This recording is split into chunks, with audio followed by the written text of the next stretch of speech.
Last goodbye for President George H.W. Bush. The final services begin later this morning after the state funeral Wednesday, where America's 41st president was remembered for his service, his statesmanship, and his decency. George W. Bush capped it off with an emotional eulogy for his father and fellow president as all of America's living presidents watched from Washington's National Cathedral. Our senior national correspondent Terry Moran is there now. Good morning, Terry. Good morning, George. Well, as Washington gets back to business, maybe there's something lingering in the air here. We can only hope. From what we were all celebrating at this cathedral in that touching and splendid ceremony yesterday, the gift of a good American life, a gift George Bush gave the country he loved. As some of the final mourners pay their respects to the late president this morning, it was on Wednesday in solemn splendor that the nation paused to honor George Herbert Walker Bush, an affectionate farewell to a president, an American patriot of the old school, and a good man. Amid high ceremony, sorrow, and plenty of laughter, members of current and past cabinets and Congresses all gathered in unity in remembrance of a man whose lifelong ambition was to serve in high office and in daily life. This historic moment, the 43rd president, his son, George W. Bush, celebrating his father's legacy by talking about what he learned about being a president.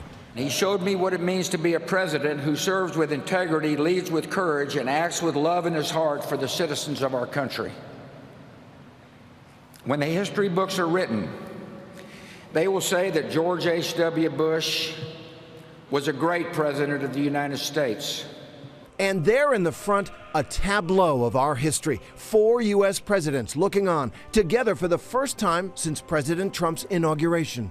President Trump and First Lady Melania Trump both greeting their immediate predecessors, former President Barack Obama and First Lady Michelle Obama. Former President Bill Clinton looked on, and Hillary Clinton mostly choosing to look straight ahead at the altar.